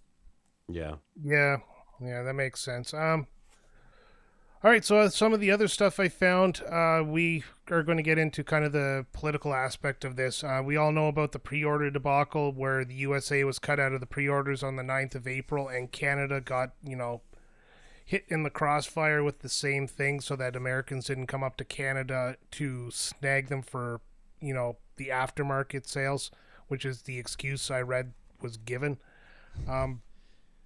Yeah, so we lost the pre-orders because of the tariffs, and it sucks. It sucks. It's dumb. What a way to kill my hype. Like, honestly, like I said earlier on, this is what killed my FOMO. I no longer fear missing out on this because I feel kind of insulted as a Canadian that we got lumped in with the USA for the tariffs that they imposed on other countries, and it's just fuck you. It's stupid. Yeah, I lost mine too because I'm like, you know what? We're just not going to be able to have any. I mean, not just the Switch. It's just like we're not going to be able to have any nice things anymore. Yeah. Just I don't know. Alan's the only one out of us. Like 1/3 of Retrotopia was able to pre-order the Switch too. And was never interested in pre-ordering it. I might add. Exactly, exactly. No, and where I said before it's because of all of that shit I said before, I would like to change my answer and say that I stand in solidarity with the other 2/3 of Retrotopia. It sucks. I mean, listen, I can't really weigh in on this situation. I am neither Canadian nor Americanian, but it's. I do feel I feel bad for everyone that this has impacted, not just in gaming, just in general, because it's a weird time to be alive right now, isn't it? Yeah. And, we keep running through these once in a lifetime events. Yeah. It's just like, well, it's just like, you know what? It's not a matter of life or death. Like, life will go on, of course, but it's just, it's kind of stupid and pointless, and for no reason we're kind of, and who knows, like maybe we'll get it figured out. There's still like a couple of months to go here, but I mean, what's the point of just depriving us of things that make us happy? It just sucks. It's just like it's a buzzkill is all it is. Yeah. It's just, it's because you should be working the salt mine 16 hours a day. It's because shit rolls downhill. Yeah. Well, no, it's because we need to buy American. It's like, yeah, we can buy American, but also like there's things that are nice that we don't make in America. Did we ever consider that? Yeah. Speed running the end of society any percent. So the other one was China. Well, the Switch 2s are made inside of China, and they actually could be caught in the crossfire of the 145% tariffs on the USA that China did in retaliation to the 125% tariffs that was imposed on them. China has not been blinking in this little tete-a-tete, and now the Switch 2 could be part of the stuff that is going to increase in price because of it. Oh yes, what we call in my job the infinity plus one method of back and forth tariffs. It's been really just stupid. Yeah, if there's a tariff so high on the Switch that it makes it, $600, $700, $800, I just won't buy one. I mean, Yeah, until they come down in price, or but they never will. That's the problem. Well, if it's Once a they tariff, realize they can, once they realize they can sell it for $800, they are not bringing it down, regardless of that tariff disappearing or not. I guess. But then I don't know. Then I'm out. I guess then I'm out. That being said, and I think a lot of people will speak with their dollars too. Exactly. And if the last generation has proved anything, it's that Nintendo are very, very interested in those sales records.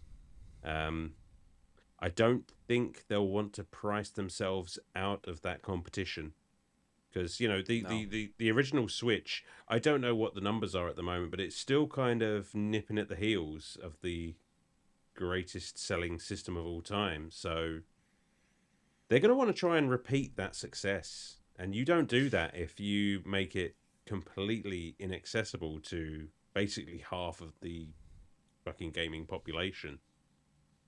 Yeah, the sales right now are 150 million Switches sold, and DS is their next challenge, and that's 154. So, I mean, my job at my company is imports, and we import from a lot of different countries, and we've had to shift our import strategy to focus on those countries where we're not going to pay ridiculous tariffs. And yeah. Nintendo is also a company that is interested in making money, and America is the United States, North America in general, the United States, Canada, Mexico, all over the world actually. You've got a market for it, you need to sell it. Nintendo's going to find a way to sell it at a price that people can afford or that people will accept. We can sit here and say it's going to cost, $700 and that's my, then I'm out, whatever. But it's not going to get that high, because Nintendo knows, and we all know, that it's not going to sell at that high. So they're going to figure out a way. It's just a matter of time. That's why when they canceled the pre-order or postponed it, TBD, whatever, and left the launch date the same, it's like, well, they're going to figure something out. But it did kill my anticipation. It killed my buzz a little bit, and I'm ready to just kind of wait and see how it plays out. This makes sense. So it's not going to be all doom and gloom forever. Nintendo is a company interested in selling us their Switches, and so they're going to find a way. But they'll find a way. But I honestly believe if they raise the price, even if they reduce the price a bit, it'll never be what they originally announced it at. Yeah, I see no way. It's like your groceries; they're going up and they'll never come down again. Because once they realize that you will buy it at that price, they don't see a reason not to make the profit. Right. At least that's what's happening in Canada right now. Oh, that's happening here too. Yeah, and we can't, we could never reduce the price of groceries. Oh, thanks. Alan, any last points?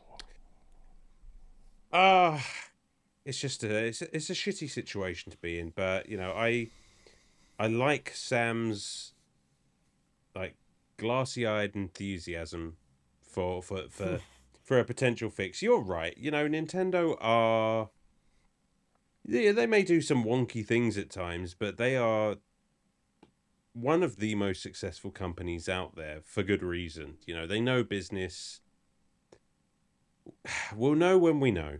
We'll see how this thing shakes out, but I'm confident that in a couple of years' time, we'll all be a little bit older, a little bit wiser, playing our Switch 2s and talking about them on RetroBytes. Yeah, I'd be like, remember when everything was fucked? Yeah. Well, now everything is fucked, and we get to play Switch 2. So hey, now Sam, we're good. Do you remember having voice chat on Animal Crossing New Horizons during COVID? Oh my god. COVID 2 Electric Boogaloo. Oh man. The final point I actually had written down, and this kind of ties into everything, is companies are actually announcing they're expecting a shortage of Switch 2s already. Yeah, So that's GameStop, the fucking losers they are, have announced they expect shortages. Fuck them. Don't order a Switch from GameStop.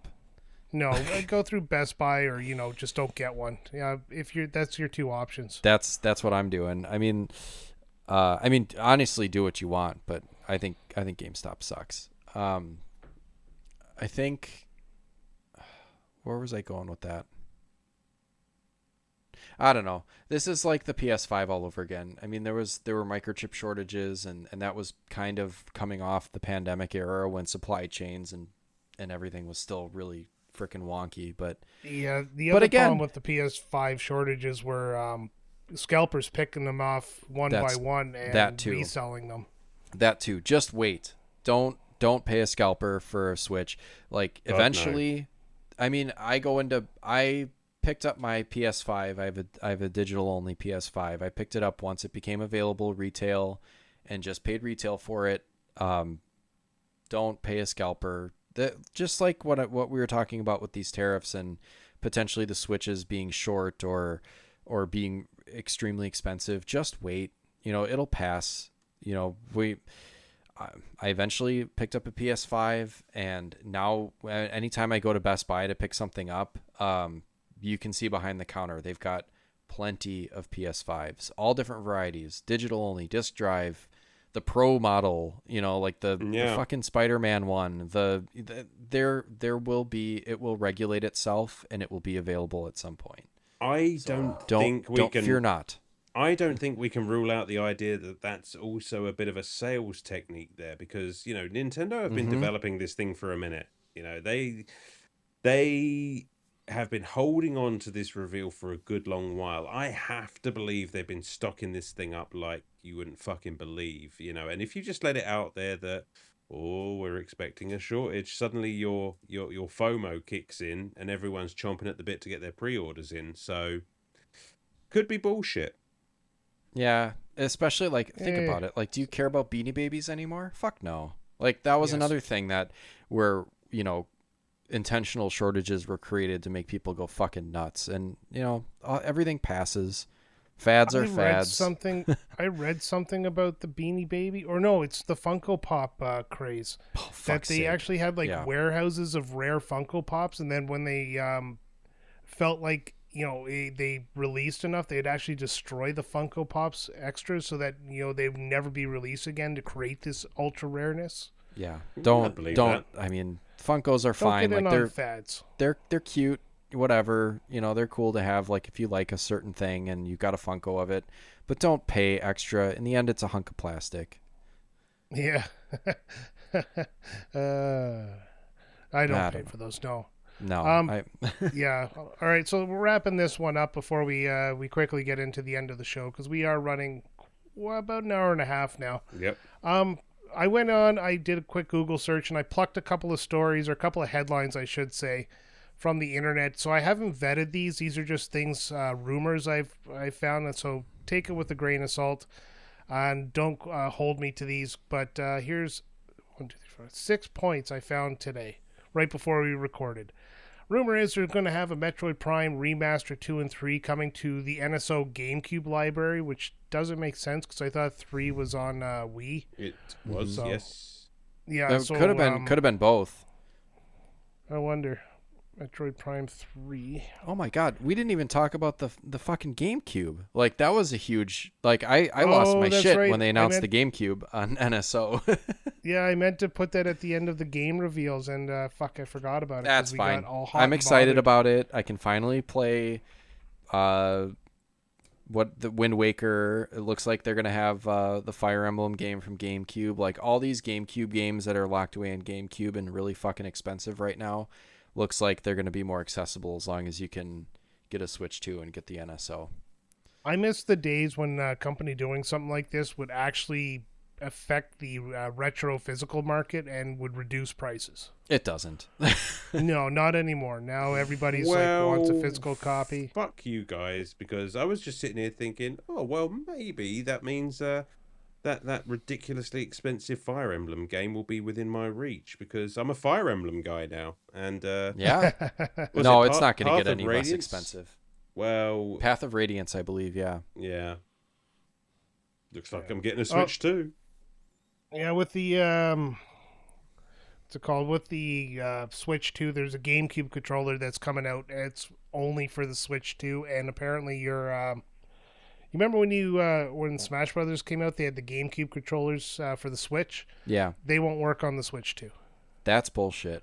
That's really stupid. Yeah. I'm sorry. I'm gonna absolutely eviscerate them for that. And I understand that it's probably because, well, this GameCube controller is compatible with the Switch 2 and has that stupid C button. And it's like, no, your shit should be able to work. It's a GameCube controller. It's old technology. It's just there so that you have the same button layout and everything. That sucks. Yeah, so that was something. Second one, they have an indie showcase planned for late April, and they're focusing on the enhanced indies. So, Switch 2 enhanced indies. You know, big rumor, Silk Song will finally be revealed at that time. Well, they did. You know, there was a little clip, a little Just snippet, little flirt. but you know, now it's time. Like, the hype of this game has pretty much died, in my opinion. Like, it's now at the overhype position, where it's got to either be what everybody wants it to be, or it's going to crash hard. Yeah, like Cyberpunk. It's at this point like almost guaranteed to disappoint you either way. Unfortunately. It's like me talking my big game when I first started courting my wife. Then she saw me with my pants off, and it was over. You came to pick me up in a 350? You must have a huge penis. Zip. Oh. All right. There's also rumors of Zelda Echoes of the Depth circulating. No information on that. I just saw the name, and I don't know. Wait for Nintendo, because you know what happens. You say a rumor about a Nintendo product, it gets debunked pretty quickly. I gotta search that. Echoes companies have confirmed support are Capcom, Square Enix, Sega, and Ubisoft.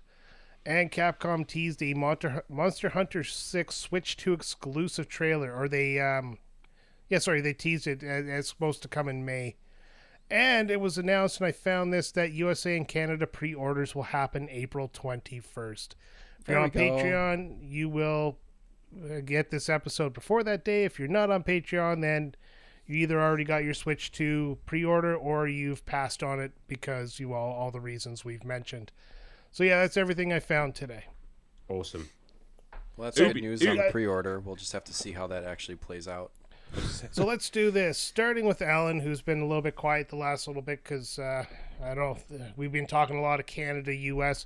Let's give our final summary of what you think of the Switch 2 as of today, and then we'll move on to the final couple of topics here. I mean, I think they knocked the Direct out of the park. You know, I watched the whole thing, more or less the whole thing, and was just really fucking impressed. It just looks like they've played it safer than Nintendo usually do, but I think given the success of the Switch, that was the smart play. I'm very impressed with, I know we haven't got a huge launch lineup there, at least as we've said for like those Switch 2 Nintendo first party games, but what was there looks absolutely fantastic. I love the mouse controller things. I can't imagine how much I'll be using them. Same for the chat and all of that as well. It's just like they're neat features if that's what you're into. I almost certainly will not be using the chat or the camera or anything like that, but it's just like, yeah, I'm excited, but I am tempering my excitement with that sort of the release gremlins that have yet to reveal themselves. So we'll see what everything looks like when it comes out, and if I like what I see, then I will. And I'm not going to pre-order it. I'm just going to wait, take my time, save up, and pick one up when I absolutely have to. When there's just that one game that I just like, well, that's it. I have to pull the trigger now. Fair enough. Sam, what's your final thoughts? Yeah, I was really hyped for it when it was announced, and everything that's kind of happened since then in the world that has kind of changed, our expectations on whether or not we will be able to A, obtain one, or B, obtain one affordably, just kind of killed my buzz a little bit. Like I've said, I would say I'll try to keep this positive because I don't want this to be just a complete bummer.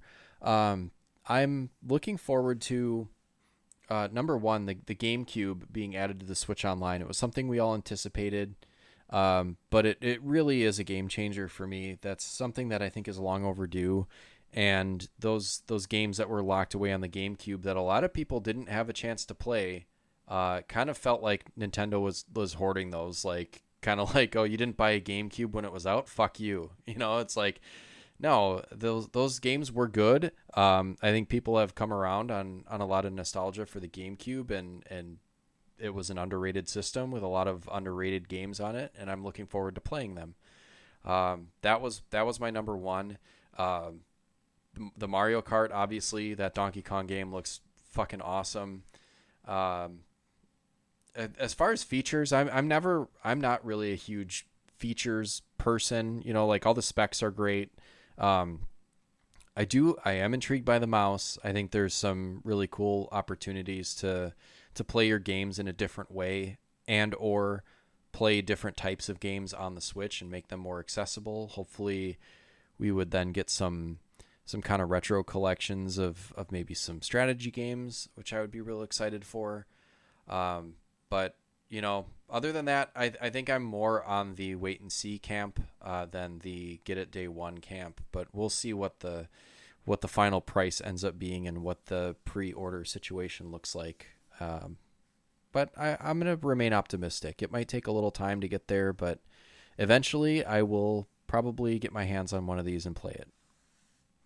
Well said. I'll finalize this trio of summing shit up. I like when a console does something new. One thing I always appreciated about Nintendo is after the GameCube era, they did the Wii, which was something new. The Wii U added that screen controller. The Switch was a handheld / console game or system. I like that about Nintendo, and I was really hoping they would pop something that would make this kind of unique compared to the Switch.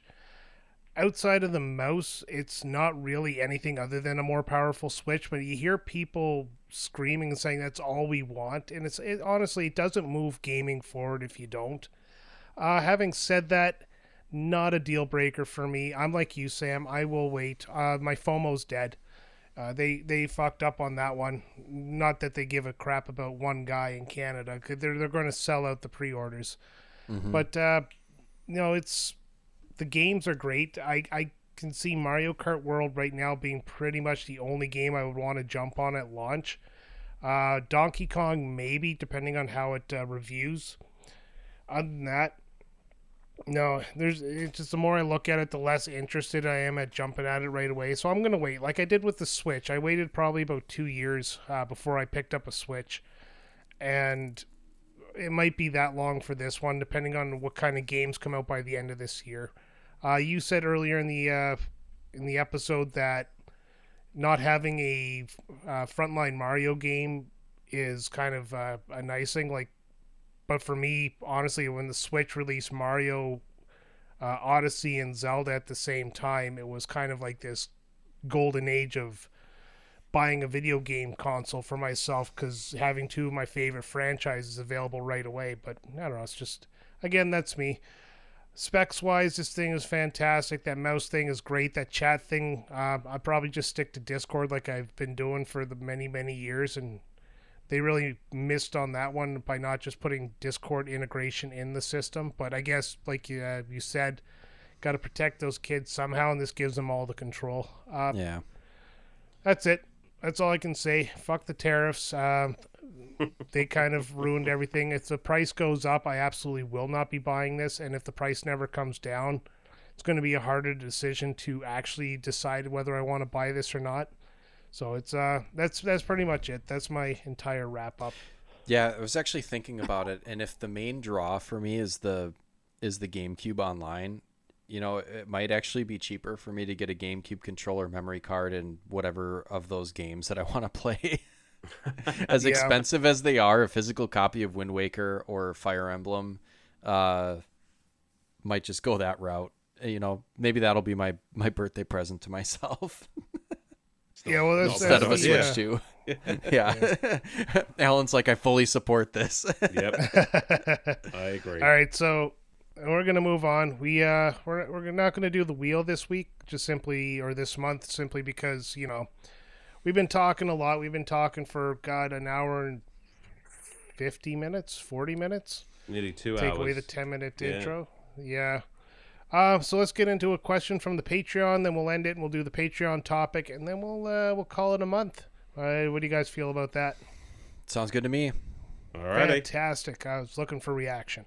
All right, so their only question from the Patreon this month comes from Fallen Snow Kiku, and she asks, how much does story matter for you in a game? For me, it depends. If something like a platformer or a fighting game doesn't have a great story, I can live with that as long as the gameplay is solid. If something like an RPG is lacking a story, if the gameplay is good, I can be more forgiving, but if an outright bad story can break a game for me in that case. Sorry if this is a little rambling, but what do you guys think? Who wants to take it first? I guess I could. Yeah, Unless, go on, Sam. Okay. Yeah, I think I've said this before, but I'm not 100%. I don't need story in any video game, which is, I think video gaming is not my primary source of consuming storytelling, so I don't always care if there's something that's unrealistic or something that's a little goofy or hard to follow. I'm more focused on gameplay. So like a perfect example of that would be like a Final Fantasy 7 or Final Fantasy 8, where like the stories are fine, but at times they don't always, there's holes in the plot, or things that don't really line up quite well, or odd choices being made. But that, to me, I'm looking more for gameplay. I'm looking for, cool ass boss fights, stuff like that. So yeah, if it's in a lot of games, if it's a platformer or whatever, usually the story is just kind of there to explain, why you're going from left to right and jumping on things, which is fine. So I don't know. For me, story is consumed in, video, film, TV, books, stuff like that. Yeah. That's a dorky answer, but I'm going to stick to it. No. I see. I'll even agree with you, despite the fact that video games are my primary source of stories. Because I do that literally more than anything else, and Except masturbation. even more. But you've completely thrown me off my fucking point now, Brian. I need a good story to complete, Just kidding. I told you, I'm still edging over Metroid Prime. No, I mean, because I'm predominantly a retro gamer, like, story I always consider to be a bit of a cherry on top. Like, as long as I'm having fun with a game, like, the story, it's not that the story doesn't matter, it's just, it's not the whole pie. It's an important part, but not an essential part. So, like Sam said, platforming games, it's like, usually the stories there are just paper thin, just to get you from point A to point B and give you a little bit of reason to kick Bowser in the nuts or whatever. And that's fine as long as the gaming experience is enjoyable. Like, I don't know that I've ever played a game that had a story so bad that it broke it for me, because I'm genuinely fairly accepting of, I'm a guy who likes the Star Wars sequel trilogy mostly. So story is just not, like, I am willing to be entertained. I'm willing to be told a story no matter what the story is. That being said, a really good story in a game just elevates it just far and beyond as far as the whole complete experience goes. So, there are a few games I've played where it's just like you put the controller down and you're like, well, that was a fun game to play, but fuck me, I'm going to be thinking about that story for weeks. And it just makes it that much better. That's a good point. Like, elevating rather than a make or break. Like, it's not gonna ruin the experience either way, but it can make the experience better. So much better. Yeah. See, I kind of I agree and disagree with you in I guess not many ways, but in some aspects of it, because I also consume a lot of my stories in video games. I do also watch TV, but I'm in that cycle where I'm watching TV shows I've seen 100 times, so I don't have to think. Uh, when it comes to video games, I fell in love with video games by playing a role playing game. And it was Final Fantasy IV, and I'll get into it more when we do that episode. Needless to say, that is the game that pretty much made me realize I could really engross myself in this. When I say I'm very big on story, what I mean is I'm very big on a decent story. It doesn't always have to be like super fantastic. Gameplay can be mediocre as long as it's not bad, and I'll still play a game as long as it has a decent story. If it has a great story, the gameplay can actually drop down a little bit further because I'm just going to get caught up in that story. It's very important for me to actually have something to like pay attention to when I play a game, and this is why I tend not to be able to do a lot of concurrent activities like watch a TV show when I'm playing a game or listen to a podcast, because I really want to get into the game. Take something like Assassin's Creed Shadows. I don't want any spoilers of the game. I don't want any cutscenes found online. I didn't even watch trailers leading up to it because I wanted the game to be completely fresh and new. And just consuming that and is like half the fun for me, and that's why I love Assassin's Creed, is because the stories are so good. True. Even though sometimes the gameplay isn't as good. Like take Assassin's Creed 3, really good gameplay, mediocre story, but Assassin's Creed 4, really fantastic story, really fantastic gameplay, but then you take the newer ones and the gameplay is kind of meh, but the stories are really good. Like, that's what keeps me coming back all the time, is just they've nailed the storytelling. And role-playing games are the same way. Why do I love Chrono Trigger? Because I love the story. The gameplay, I could probably call it mediocre. It's a turn-based action or turn-based RPG where you pick your attack, magic, or items off of a menu. It has its little quirky stuff to it, but in the end of the game, it is very generic when it comes to how it portrays its, fighting. But the story is amazing. It's that's all I can say. So can't believe you had anything negative to say about Chrono Trigger. It's like I don't even know you. You're dead to me, Brian. Well, my negativity was basically stating, that I want or that I love Chrono Trigger because of the story. It's not negative. The fighting is part of the reason I love the game. It's just not the main reason. No, I get you. I'm just yanking you. That's but that's a situation to me like where this, the game story enhances the, like it enhances. I don't know. I disagree. I think the gameplay of Chrono Trigger is fantastic. I loved it. Well, I didn't say it wasn't fantastic. I said it's very generic. Yeah, I hear what you're saying. It's just like I guess. It's there's some like nuance there. Yeah, there are a lot of other RPGs that do things very similarly. Yes, Right. and that's the thing. It's a standard RPG affair, but it does it really well. You're running around in a map, you're going through levels, you're hitting battles, you're doing the battles through a turn-based combat system, exactly like you would in a Final Fantasy game, exactly like you would in a Phantasy Star game, at least I think. Like a lot of turn-based JRPGs. So it's, but it's the stories. Like Final Fantasy VI plays a lot like Final Fantasy IV, in the sense of it. Yeah. Story kept me coming back. Kafka being one of the best villains in video game history. Like, that's the stuff that keeps me coming back. Story.